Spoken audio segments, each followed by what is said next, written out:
प्रिय विद्यार्थियों, आज हम अभिज्ञान शाकुंतलम के सप्तम अंक का प्रारंभ करेंगे कि राजा दुष्यंत मातली के साथ में इंद्र के कार्य को समाप्त करके वापस स्वर्गलोक से आकाशयान के द्वारा भूतल की ओर आ रहे हैं, भूतल की ओर प्रवेश कर रहे हैं। अर्थात गगन इंद्र के कार्य की समाप्ति पर, अर्थात इंद्र ने जो राक्षसों के विनाश के हेतु राजा दुष्यंत को आमंत्रित किया था, उनके विनाश के लिए, उनके संहार के लिए, तो उनके उस कार्य को समाप्त करने के पश्चात गगन मार्ग से वो मातली के साथ में रथ पर बैठे हुए राजा प्रवेश करते हैं। ततः प्रविशति आकाशयानेन रथाधिरूढ़ो राजा मातलीश्च। इसके बाद रथ पर बैठे हुए राजा और मातली जो है आकाशयान से प्रवेश करते हैं। तब राजा कहता है कि मातले, कि हे मातली, अनुष्ठित निदेशो अपि, कि देवराज की मघवत है कि जो देवराज जो इंद्र है उसकी आज्ञा का पालन करने मात्र से ही मैं स्वयं को सत्क्रिया विशेषा, उनके द्वारा विशेष प्रकार का जो सत्कार किया गया उसके अनुपयुक्त सा ही आत्मानम समर्थ्य से मैं मानता हूँ। राजा मातली से कह रहे हैं कि यद्यपि मैंने इंद्र की आज्ञा का पालन किया है, उन्होंने मुझे अपनी सहायता के लिए राक्षसों का संहार करने के लिए बुलाया और मैंने वहाँ जाकर के जो है राक्षसों का संहार किया, कार्य किया, अपने कर्तव्य का पालन किया, इंद्र की आज्ञा का पालन किया। लेकिन इसके बदले में उन्होंने जो मेरा बहुत अधिक सम्मान किया, मुझे जो विशेष सम्मान प्रदान किया, उस सम्मान के योग्य मैं अपने आप को नहीं मानता हूँ। मातली सस्मितम मुस्कुराते हुए कहता है, आयुष्मान उभयम अपि अपरितोषम समर्थ्य से, कि आप दोनों ही असंतोष से ग्रस्त हैं। प्रथमो उपकृतम मरुत्वतः प्रतिपत्या लघु मन्यते भवान गणयति अवदान विस्मितो भवतः सोपि न सत्क्रिया गुणान। कि भगवान आप मरुत्वत है, कि जो इंद्र है, ये इंद्र के लिए आया है, कि इंद्र के प्रतिपत्या, इंद्र के प्रति गौरव के कारण प्रथमो उपकृतम, आपने जो इंद्र के प्रति जो उपकार किया, दुष्ट जो दानव थे, राक्षसों थे, उनका वध रूपी जो कार्य किया, उस कार्य को करके आपने इंद्र के ऊपर उपकार किया है। लेकिन उस उपकार को आप लघु मन्यते, आप जो है तुच्छ समझते हैं, कि अपने द्वारा किए गए राक्षसों के संहार रूपी जो उपकार किया है आपने इंद्र के प्रति, उस उपकार को आप तुच्छ समझ रहे हैं। और जो राजा इंद्र है वह भी अवदान विस्मित है, वह इंद्र भी आपके निस्वार्थ जो आपने सहयोग दिया है, निस्वार्थ सहयोग रूपी जो कार्य है, उस कार्य से विस्मित है, आश्चर्यचकित होकर के वह इंद्र भी सत्क्रिया गुणान न गण्यति, सत्कार के महत्व को जो है नहीं गिन रहा है। कि जैसे ही राजा कहता है कि मैंने तो अपने कर्तव्य का पालन किया, लेकिन इंद्र ने जो मुझे विशेष सम्मान प्रदान किया, मैं उस सम्मान के अपने आप को योग्य नहीं मानता। तब मातली कहता है राजा दुष्यंत से कि वस्तुतः आप दोनों ही कैसे हैं, असंतोष से ग्रस्त हैं, कि इंद्र और आप दोनों ही असंतोष से युक्त हैं, क्योंकि आपने दुष्ट दानवों का वध करके इंद्र का जो बहुत अधिक उपकार किया है, लेकिन उस उपकार रूपी कार्य को करके अभी आप उस कार्य को तुच्छ समझ रहे हैं, तुच्छ मान रहे हैं, और आप ये सोच रहे हैं कि मैंने इस प्रकार का कोई इतना बड़ा महत्वपूर्ण कार्य नहीं किया है। इस तरह आपको स्वयं असंतोष है कि मैंने इतना बड़ा कार्य नहीं किया है जिसके लिए इंद्र ने मुझे इतना अधिक सम्मान प्रदान किया।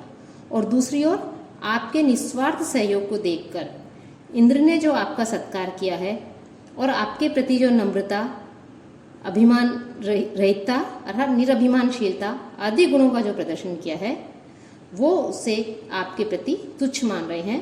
अर्थात इंद्र भी आपके प्रति जो उन्होंने अपना सत्कार दर्शाया है, वो सत्कार जो है, उस सत्कार से पूर्णतया संतुष्ट नहीं है। अर्थात उनकी दृष्टि में आप तो उससे भी अधिक सम्मान प्राप्त करने के अधिकारी हैं। तब राजा कहता है, मातले माँ मैं वो, कि ऐसा न कहो, स खलु मनोरथानाम अप्य भूमि विसर्जना अवसर सत्कार है, कि मेरी विदाई के समय, कि राक्षसों का संहार करने के पश्चात जब मैंने उनसे आज्ञा प्राप्त की वापस आने के लिए, तो मेरे विदाई के अवसर पर इंद्र के द्वारा जो किया गया जो सत्कार था, वो मेरे कल्पना से भी परे की वस्तु थी। अर्थात मैं सोच भी नहीं सकता था, मैं उसकी कल्पना भी नहीं कर सकता था कि इंद्र के द्वारा मेरा इतना अधिक सम्मान या सत्कार किया जाएगा। कैसे? क्योंकि मम ही दिवोकसाम समक्षम अर्धासनो उपवेशितस्य, क्योंकि उस इंद्र के द्वारा अन्य जो देवता लोग उपस्थित थे उन देवताओं के सामने ही मुझे अपने आधे स्थान पर बिठाया गया। आधा जो आसन था, सिंहासन था, उस सिंहासन पर जो है इंद्र ने मुझे अपने निकट अपने पास में बुलाया, बिठाया। और अंतर्गत प्रार्थनम अंतिकस्थम जयंतम उद्वीक्ष्य कृत स्मितेन आमृष्ट वक्षो हरिचंदनांका मंदार माला हरिणा पिनद्धा। मुझे केवल अपने सिंहासन पर ही नहीं बिठाया, आधे सिंहासन के ऊपर ही नहीं बिठाया, अपितु अंतिक स्तंभ पास में ही स्थित अंतर्गत प्रार्थनम मन ही मन प्रार्थना करने वाले जयंतम कि जो जयंत नामक जो इंद्र का पुत्र है उस पुत्र को उद्वीक्ष्य देख करके कृत स्मितेन कुछ मुस्कुरा करके हरिणा इंद्र के द्वारा इंद्र ने आमृष्ट के उसका जो आमृष्ट वक्षो हरिचंदनांका कि वक्ष स्तर पर लगे हुए जो हरिचंदन है, हरिचंदन का जो लेप है उस हरिचंदन से चिन्हित मंदार माला कि मंदार वृक्ष के जो पुष्प हैं उन पुष्पों की जो माला है उस माला को पिनद्धा उस इंद्र ने जो है सत्कार के रूप में, सम्मान के रूप में मुझे पहना दिया। यहाँ पे राजा दुष्यंत मातली से कहता है कि देवराज इंद्र ने मुझे अपने साथ अपने ही आसन पर देवताओं के सामने बिठाकर मेरा अत्यधिक सम्मान किया, सत्कार किया, उस विषय में मैं सोच ही नहीं सकता। लेकिन साथ ही साथ इंद्र ने अपने वक्ष स्तर पर लगे हुए हरिचंदन से अंकित जो मंदार पुष्प की जो माला थी उस माला को भी मेरे सम्मान में उसने मुझे पहना दिया। और वो माला को कौन प्राप्त करना चाहता था कि वस्तुतः उस माला को प्राप्त करने के लिए राजा जो देवराज जो इंद्र है उनका पुत्र जो जयंत है वो उस माला को प्राप्त करना चाहता था, उस माला का इच्छुक था। इंद्र भी अपने पुत्र की इस इच्छा को जानता था, इसलिए उसने इंद्र की तरफ देखा, इंद्र ने जो है जयंत की तरफ देखा, अपने पुत्र की तरफ देखा और उसकी उपेक्षा करके वह माला मेरे गले में डाल दी। तो इस प्रकार से जयंत की मनोगत प्रार्थना को जानते हुए भी इंद्र ने केवल मंद मुस्कान से उसकी ओर देख करके मंदार माला को जो है मुझे पहना दिया। यह मेरे लिए अत्यधिक सम्मान या सत्कार की बात थी कि इंद्र के लिए राजा दुष्यंत जो है, राजा दुष्यंत का जयंत से भी अधिक प्रेम भाव यहाँ पर स्पष्ट होता है कि इंद्र दुष्यंत को अपने पुत्र से भी अधिक प्रेम करता है, स्नेह करता था। इसलिए उसने अपने पुत्र के जो कि उस माला को प्राप्त करना चाहता था उसे नहीं दे करके उस माला को इंद्र ने देवताओं के समक्ष ही राजा दुष्यंत को पहना दिया और पहना करके देवताओं के सामने अतिशय उसका आदर सत्कार किया गया। मातली कहता है किमयु नाम आयुष्मानम महेश्वरान न अर्ति कि आप देवराज इंद्र से क्या प्राप्त करने योग्य नहीं है, अर्थात आप इंद्र के द्वारा सब कुछ प्राप्त करने के योग्य हैं। इंद्र जो है आपका अधिक सम्मान कर सकते हैं, अत्यधिक सम्मान के अधिकारी हैं। कि पश्य देखो सुख परस्य हरेः उभये कृतम त्रिदिवम उद्धृत दानव कंटकम तव शरेहि अधुना नत पर्वभिः पुरुष केसरिण्यश्च पुरा नखैः।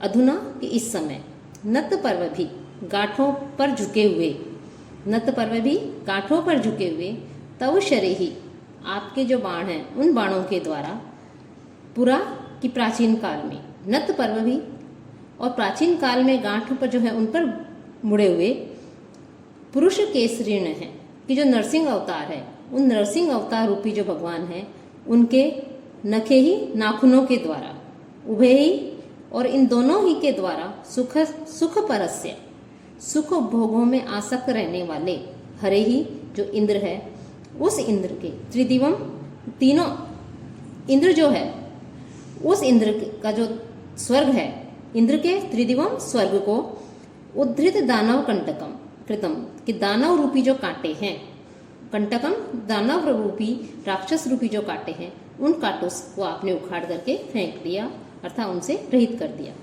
कि मातली राजा से कहता है कि जिस प्रकार प्राचीन काल में नरसिंह अवतार जो के रूप में जो भगवान ने जन्म लिया था, जो प्रकट हुए थे, उन्होंने अपने पर्व भागों पर झुके हुए नखों के द्वारा, अपने नाखूनों के द्वारा हिरण्यकश्यप को मारकर स्वर्ग की रक्षा की थी। उसी प्रकार से इस समय झुके हुए ग्रंथि वाले आपके बाणों के द्वारा आपके बाण जो झुके हुए हैं, ऐसे आपके बाणों के द्वारा भोग विलास में लिप्त रहने वाले इंद्र के का जो स्वर्ग है, उस स्वर्ग की दानव रूपी जो राक्षस हैं, दानव रूपी जो कंटक हैं, उन कंटकों से उनकी रक्षा कर दी गई है। कि जैसे नरसिंह अवतार लेकर के भगवान ने जो है हिरण्यकश्यप का वध किया था और स्वर्ग की रक्षा की थी, उसी प्रकार से आपने भी जो है इंद्र के जो शत्रु हैं, जो राक्षस है, असुर हैं, उनका वध करके जो है स्वर्ग की रक्षा की है। इसलिए आप इंद्र के द्वारा सब कुछ प्राप्त करने के अधिकारी हैं। राजा कहता है अत्र खलु शतक्रतो एव महिमा स्तुत्य, कि इस विषय में तो निश्चित है इंद्र की ही महिमा ही प्रशंसनीय है। कि बड़े बड़े जो कार्य होते हैं उनमें सेवक जन तो सफल हो जाते हैं, उसमें उसे स्वामियों का ही जो है फल समझा जाता है, बहुमान फल समझा जाता है। सिद्ध्यन्ति कर्मसु महत्सु अपि यन्नियोज्यः संभावना गुणम अवेहि तम ईश्वराणाम किं वा अभविष्यद अरुणः तमसां विवेत्ता तम चेत सहस्त्र किरणो धुरी न करिष्यत्। कि महत्सु अपि कर्मसु नियोज्य, कि महत्सु अपि कर्मसु, कि बड़े बड़े कार्यों में नियोज्या कि नियुक्त जो सेवक जन होते हैं, यत् सिद्ध्यन्ति वो जो सफल हो जाते हैं, अपने अपने कार्यों को जो करने में वो सफल होते हैं, तम उसे ईश्वराणाम उसे उनके जो स्वामी हैं उन स्वामियों का ही संभावना गुणम अवेहि स्वामियों का ही फल समझे, स्वामियों का ही गौरव प्रदान का फल है। कि अपने स्वामी के कारण ही जो सेवक गण हैं वो बड़े बड़े कार्यों को करने में सफल हो जाते हैं। किं वा क्या अरुण है, कि अरुण जो होता है वो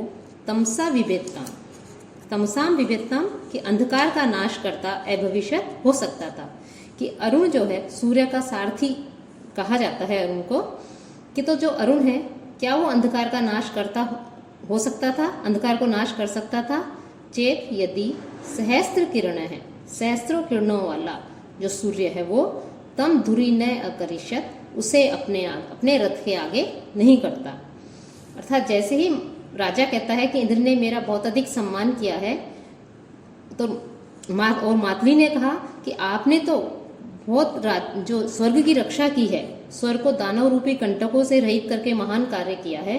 तब राजा कहते हैं कि यदि सेवक जन बड़े बड़े कार्यों को, गुरुतर कार्यों को करने में भी सफल हो जाते हैं, तो वह उनके स्वामियों के सम्मान का ही फल है। अर्थात स्वामी अपने सेवकों पर आदर दृष्टि रखते हैं और उसी के परिणाम स्वरूप उनके जो अनुचर हैं, सेवक हैं, वो विशाल कार्यों को, बड़े बड़े कार्यों को करने में सफल हो जाते हैं। इस प्रकार प्रभु के गौरव और प्रताप से ही जो है सेवकों को कार्यों में सिद्धि मिलती है। कि जैसे कि अरुण जो होता है वो सूर्य के प्रभाव के कारण ही अंधकार का विनाश करने में सफल होता है, उसी प्रकार मैंने भी इंद्र के ही प्रभाव के कारण, इंद्र के प्रभाव से ही दानवों का विनाश किया है। इसमें मेरा कोई महत्व नहीं है, यह सब कुछ इंद्र की कृपा का ही फल है कि मैं राक्षसों का विनाश करने में समर्थ हो सका हूँ। मातली कहता है सदृशम एवं एतत्, यह कथन आपके अनुकूल ही है। स्तोकम अनंतरम अतिथ्य, कि कुछ ही दूर चल करके आयुष्मान इतः पश्य, इधर देखिए, नाक पृष्ठ प्रतिष्ठित सौभाग्यम आत्मयश है, कि स्वर्ग लोक में फैले हुए अपना जो यश है उस यश के सौभाग्य को देखिए। कि जो देवता लोग हैं वो, मातली कहता है कि आप इधर देखिए कि आपका यश स्वर्ग लोक में भी फैला हुआ है। कि ये देवगण जो है वो गाने योग्य भावपूर्ण जो सार्थक शब्दावली है, उस शब्दावली को सोच करके आपके चरित्र की रचना कर रहे हैं, आपका गुणगान कर रहे हैं, यशोगान कर रहे हैं। और उसे जो सुर सुंदरियां हैं उनके अंगराग से बचे हुए रंगों से कल्पलता से उत्पन्न कोशे वस्त्रों पर लिख रहे हैं। अर्थात स्वर्ग में स्थित जो देवगण हैं वो देवगण आपके पराक्रम को काव्यमय भाषा में जो है लिपिबद्ध कर रहे हैं, उसको लिख रहे हैं। फिर राजा कहता है मातली कि असुरों पर प्रहार करने के लिए उत्सुक मेरे द्वारा स्वर्ग हस्तिनापुर से लेकर मेरे राज्य से स्वर्ग तक का जो मार्ग था उस मार्ग को मैंने ठीक तरह से नहीं देखा था, क्योंकि उससे मुझे शीघ्रता थी कि मैं शीघ्र जाकर के इंद्र की सहायता कर सकूं, राक्षसों का संहार कर सकूं। अर्थात उत्सुकता के कारण और शीघ्रता के कारण मैंने इस मार्ग को ध्यान से नहीं देखा था। अब आप बताइए कि हम वायु के किस मार्ग पर चल रहे हैं। तब मातली कहता है त्रिस्त्रोत्सम वहति यो गगन प्रतिष्ठां ज्योतिषीं वर्तयति च प्रविभक्त रश्मिः तस्य द्वितीय हरि विक्रम निस्तमस्कम वायोः इमं परिवहस्य वदन्ति मार्गम। अब छठे श्लोक में वो मातली जो होता है वो कहता है कि यह कि जो गगन प्रतिष्ठा, गगन में जिसकी प्रतिष्ठा है, स्थित है, अंतरिक्ष में बहने वाली जो त्रिस्रोत्रम जो गंगा है उसको बहती धारण करता है, कि अंतरिक्ष में बहने वाली, अंतरिक्ष में प्रतिष्ठित गंगा को धारण करता है। प्रविभक्त रश्मि कि जो अपनी वायु रूपी किरणों को चारों ओर फैलाता है। ज्योतिषिम कि ध्रुव आदि जो नक्षत्र हैं उन नक्षत्रों को वर्तीय चीज से यथा स्थान उनको घुमाता है। तस्य परिवहस्य वायु, उस परिवह नामक वायु का द्वितीय हरि विक्रम निस्तम कि भगवान विष्णु के द्वितीय चरण न्यास से पवित्र यह जो मार्ग है यह वायु मार्ग कहलाता है। कि जब राजा दुष्यंत ने जिज्ञासा किया, प्रश्न किया कि मैंने इस मार्ग को जाते समय जो है नहीं देख पाया था, तो अब हम किस मार्ग पर चल रहे हैं, तो वो जो मातली होता है वो राजा से कहता है कि यह परिवह नामक वायु का मार्ग है। यही मार्ग अंतरिक्ष में जो प्रवाहमान प्रतिष्ठित जो गंगा है उसको धारण करता है। यही अपनी वायु रूपी किरणों को चारों ओर फैलाता है और यही मार्ग जो है ध्रुवादि नक्षत्रों को यथा स्थान पर घुमाता है। कि जब भगवान विष्णु ने वामन का अवतार लिया था और वामन का अवतार लेकर के उन्होंने उनका जो द्वितीय चरण था उस द्वितीय चरण से इस समस्त अंतरिक्ष जो लोक है इस अंतरिक्ष को नापा था, तो तब यही वायु मार्ग उनके पादन्यास से अर्थात उनके पैर रखने से ये जो वायु मार्ग है ये जो है ये पवित्र हुआ था। कि वामन अवतार के रूप में उन्होंने जो द्वितीय चरण रखा था उससे जो है यह वायु मार्ग, यह गंगा का भी प्रवाह मार्ग है, यह जो अत्यधिक पवित्र हुआ था। तो इस प्रकार से यह परिवह नामक वायु का मार्ग है। कि वायु के 7 मार्ग माने गए हैं, आवह, प्रवह, उद्वह, संवह, परिवह, परावह तथा विवह। हिंदू शास्त्रों की मान्यता के अनुसार भी अंतरिक्ष 7 भागों में विभक्त किया गया है और प्रत्येक भाग एक एक वायु के अधिकार क्षेत्र में है, अधिकार में है।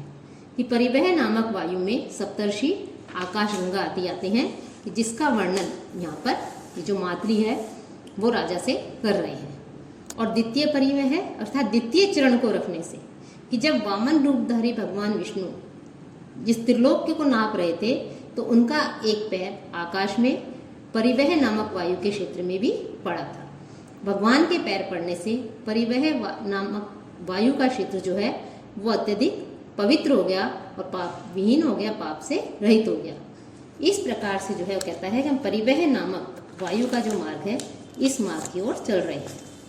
राजा कहता है मातली कि बाह्य इंद्रियों के साथ साथ कि हम ऐसे पवित्र मार्ग पर चल रहे हैं, तो इस पवित्र मार्ग पर चलने के कारण मेरी अंतरात्मा, बाह्य इंद्रियों के साथ साथ मेरी जो अंतरात्मा है वो भी प्रसन्न हो गई है, वो भी प्रसन्नता का अनुभव कर रही है। फिर रथ के पहियों को देखकर कहता है कि हम जो है मेघ मार्ग पर उतर आए हैं। मातली कहता है कि आपको कैसे पता कि हम मेघ मार्ग पर चल रहे हैं। तब राजा कहते हैं कि मातली के द्वारा पूछने पर राजा कहते हैं कि इस समय आपका रथ जल से भरे हुए मेघों के ऊपर अर्थात मेघ मार्ग में चल रहे हैं। आगे राजा दुष्यंत कहते हैं क्योंकि आपके रथ के पहियों के जो धुर हैं वो कैसे हो गए, धुरे उसके गीले हो गए हैं। वो वर्षा के कारण मेघ की जो बारिश की जो बूंदें हैं उन बूंदों के कारण कैसे हो गए हैं, धुरी का जो भाग है वो जल कणों से गीला हो गया है। पहियों के अरों के जो छिद्र हैं उन छिद्रों से जो चातक पक्षी हैं वो भी इधर उधर निकल रहे हैं और बिजली चमक रही है। बिजली के तेज चमकने से घोड़े अनुरंजित हो रहे हैं कि घोड़े भी जो हैं वो तेज गति से दौड़ रहे हैं। तो इस प्रकार से हम मेघ अनुमान लगा रहे हैं, राजा दुष्यंत उसको कह रहे हैं कि अवश्य ही हम जो है मेघ मार्ग पर चल रहे हैं।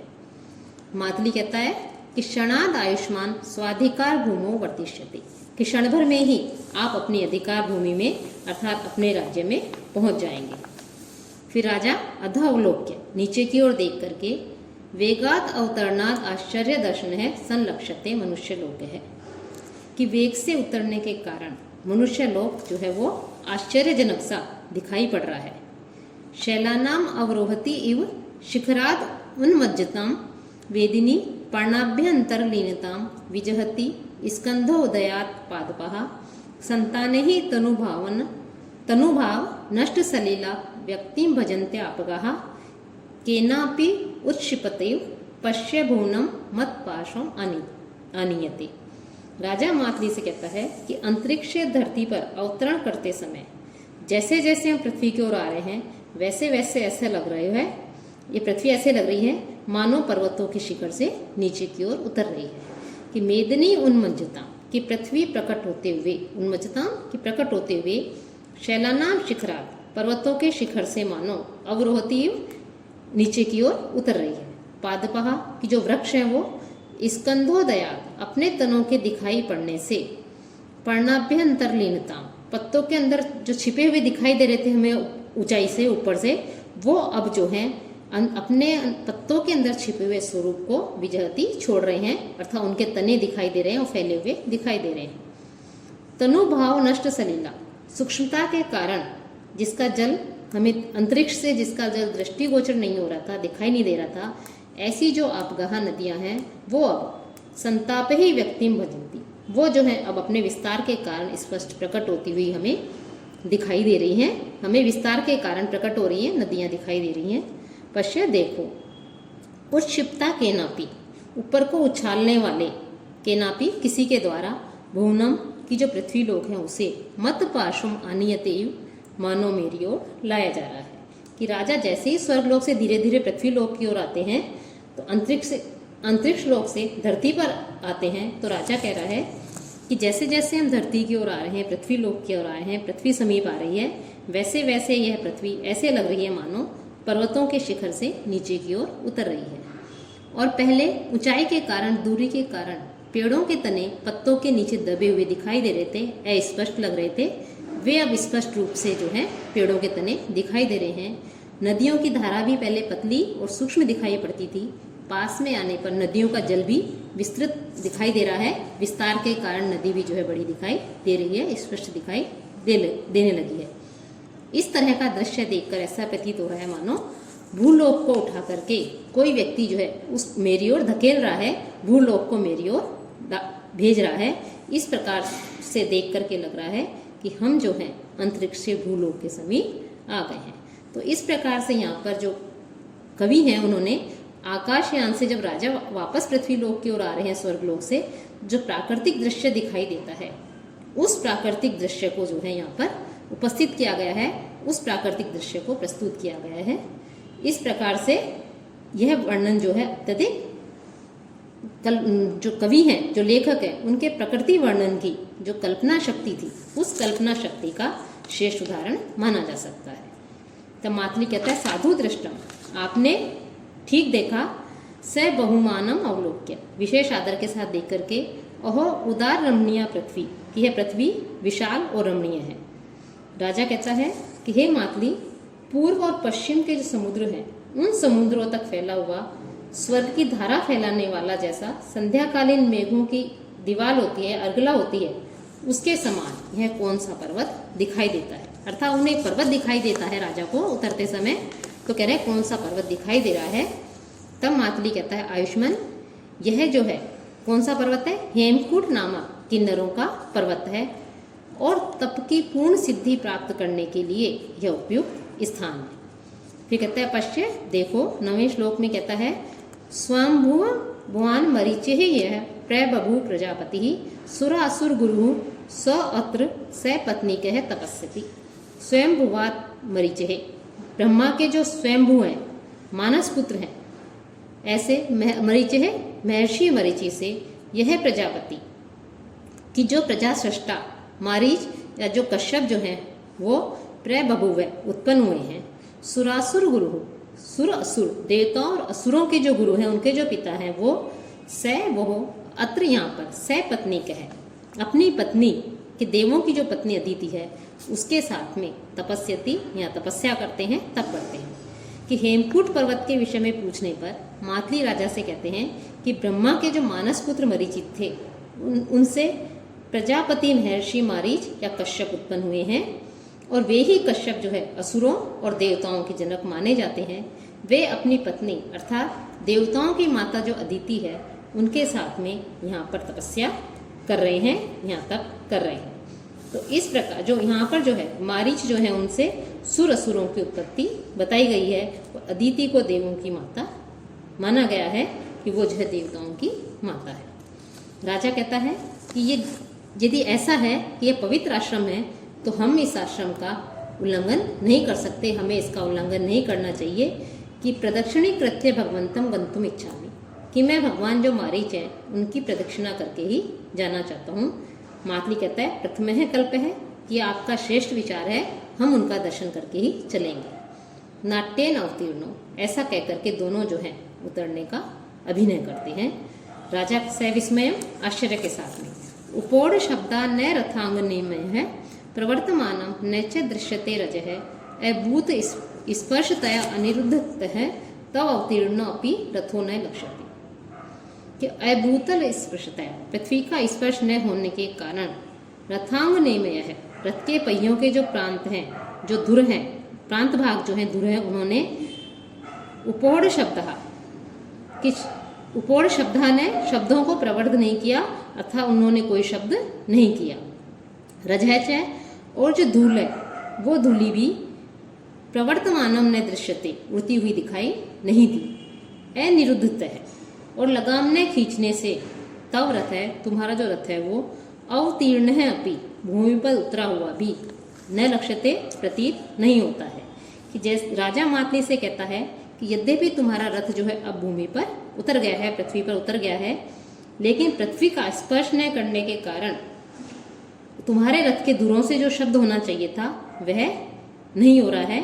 कि पृथ्वी का स्पर्श करने पर जब किसी वाहन को, किसी यान को रोका जाएगा तो एक आवाज होती है, शब्द होता है, लेकिन कह रहा है कि रथ के धुरों से जो शब्द होना चाहिए था वो शब्द नहीं हो रहा, और रथ के चलने से जो धूली मिट्टी जो उड़ती है वो भी उड़ती हुई दिखाई नहीं पड़ रही है।